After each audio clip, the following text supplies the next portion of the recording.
So it's been 2 weeks since these have released. What is up, everybody? Thank you for tuning in. Thank you for tuning out. It's your boy Danny with the Sneaker Circle. And honestly, we got a treat in front of us today. And I want to see just how different these 85s are compared to just what we've been dealing with when it comes to like retro OG highs that we're basically used to. So starting 2016, we did get like a lot of colorways starting from like the bands. I think 2015 actually with the Chicago's. And this is the first time they actually retro this colorway. The neutral grays or natural grays when they first like hit the scene. I already tried them on just to see how they fit because I did hear that sizing was different as well, and I can confirm it is. It really is. So before I get into that, let's do a quick rundown of the box. Special red box that we usually see on women's releases actually, and other releases. I'm not too sure. I actually do think the reverse bred 85s and the reverse shadows that are gonna come out have the same box. And it is a little weird. It's the first red box for me because I don't get a lot of women's releases or any of those. Size tag for those that need it. Retail was $200 on this pair. Basically just like a reverse, just regular box. So just straight unboxing now.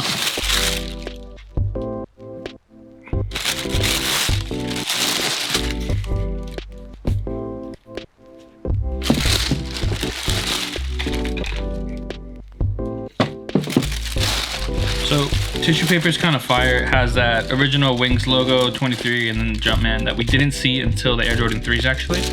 So this is the traditional that was almost on everything. It didn't even say Air Jordan actually, it said Nike. It did come with like tissue paper. The shoes were wrapped up, but since I already took them out, I thought, who cares, honestly. But yo, they like super wrapped the shoe and I don't really understand why. Maybe because of aging or yellowing or I don't know. Let's get into the review. So I do feel like this is a seriously slept on colorway or sneaker in general. They're super nice, I must admit, super nice. A lot of people love these because of basically the way 85s look when they're all yellowed and aged and so forth. I don't think I'm gonna do these to these. I'd rather wear these until they're natural, or they naturally do that, which is kind of my cup of tea. But they are like, they're crazy fire. They are crazy fire. Let me get a close up. So the shape on these is supposed to be different. It's supposed to be more closer to the 85 mold. The Wings logo itself is a little bit tinier. The heel and collar are a little bit raised, so they're a lot more. You don't see this much material on this size. I'll show you in a second. I have a shoe to compare it to. And to me, even the sole itself is a little bit different. So you see how it has this like ridge coming up and then coming back down. And then the toe box, instead of, I'm used to like that wide flat toe box that Air Jordans have. This one kind of has it like rounded, so it's a little more narrow. And I did try them on, so it really is that way. This is a snugger feeling Air Jordan 1, which I guess if it was snug to begin with for you, you're gonna have to size up half a size for these.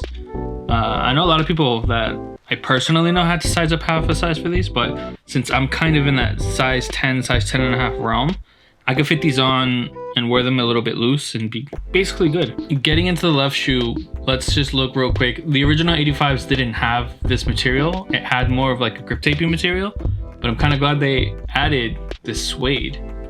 On the collar, on the swoosh, both sides. The one thing I don't like about this sneaker right now is actually the tongue, and I've seen it on almost everybody's pair. In pictures, in hype flicks, on feet, it has this really blue tint to it. I'm guessing it's the foam on the inside. Hopefully this just means that it's made to age, so in a couple years or maybe in a couple months I'll see more like it, especially when I start wearing them, that this might start aging. It won't be white like this, but it'll start getting that like that yellow vintage feel, and I think it'll be fire. But for now, this blue like just hue, I'm not a fan of it. Inside we do have gray details, just like the sole itself, gray. And we do actually have like an old size tag in there. You see it? Get a little bit closer. So right there is that vintage size tag, or at least what looks like a vintage size tag. It does have the wrong colorway. It has mold, size, and all that. And even the date, November 14th, 84. I wasn't even alive. That's crazy. But the colorway is white, red, and black, which reminds me more of Chicago's than anything. Like there's not a speck of white or black on the sneaker.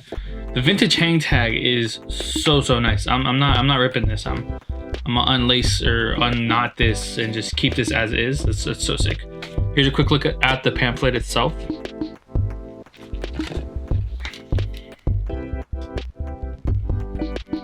When I started collecting Jordans, I was actually like in 2007, so I was really familiar with like retro cards and stuff like that. I love when they add details that really like show specifics of the shoe. And in this case, it's just showing you like how they made it, how they built it. Something that was really common back in those days. And yo, I love that. I absolutely love like the air sole detailing as well. Remember, this is the shoe that proved man could fly. Extra laces include a gray pair, but I'm not really vibing with those. White all the way like I have on these real quick. And yo, that's just it. But let me show you what I mean by the molds. So I'm gonna compare them to these. These are the Soulfly, the Art Basel joints that released down here in Miami. And online if you were lucky, I guess. But I still have these dead stock, so I thought it was the perfect comparison to just show you. Leather wise, I don't think I touched up on it, but the leather on this is pure cowhide. A lot of people saying it's like, oh, it's stiffer, it's not as soft. This is a cowhide that's like made to last. I feel like this is how it is or was back in those days. But the original 85 Jordans were manufactured in Korea. These being a China release is, it's cool, but I'm glad they like went back with those materials. These are gonna age fantastically. Better than most of the Air Jordan 1, Air Jordan 1 mids or lows that you're seeing nowadays. Even like the women's metallic release, it wasn't like this quality, but this is a terrible, I'm gonna say it again, this is a terrible shoe to use because Soulfly really went ham when it comes to materials. They like went pure shattered backboard. So, all right, let's get into the mold. I'm rambling. So really quick, you can see on the regular retro high mold, you don't have as much space in between here. You get a little more here. So the collar itself is a little more pronounced. You can kind of see the slant and the whoosh isn't really as apparent here. You don't have this peak in the end that you usually look for when it comes to legit Jordans. Unions have that.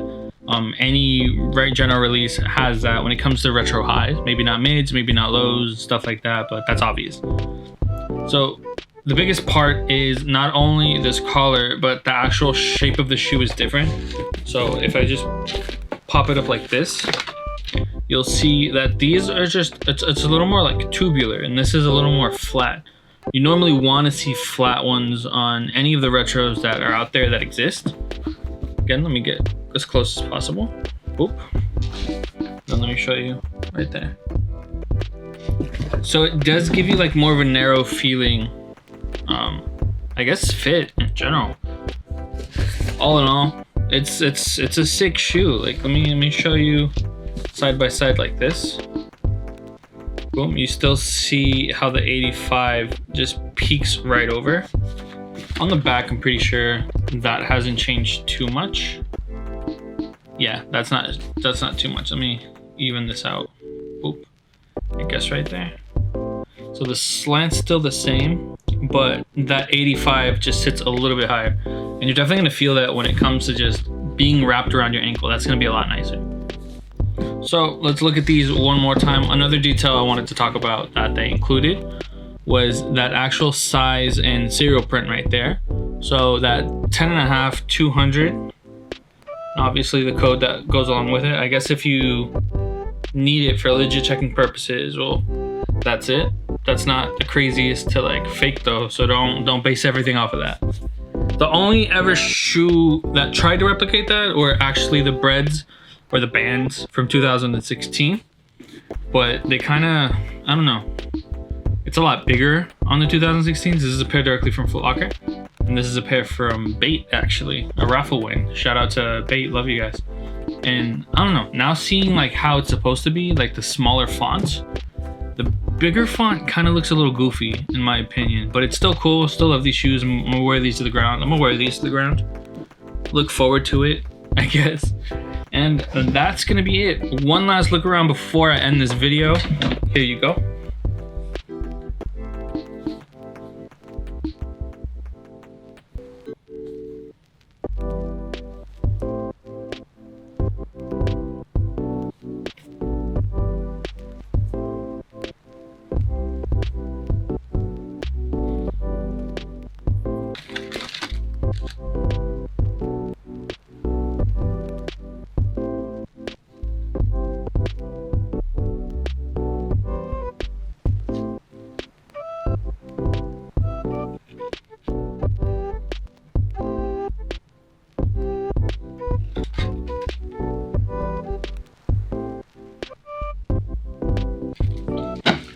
right, that's gonna be my video. That's gonna be my review. If you guys were able to pick these up, let me know in the comments down below. Like always, like, comment, subscribe. If you sub, I appreciate you. If you don't, it's cool too. Hope you enjoyed the video. I'm gonna see you guys in the next one. I'm out. Peace. Boom.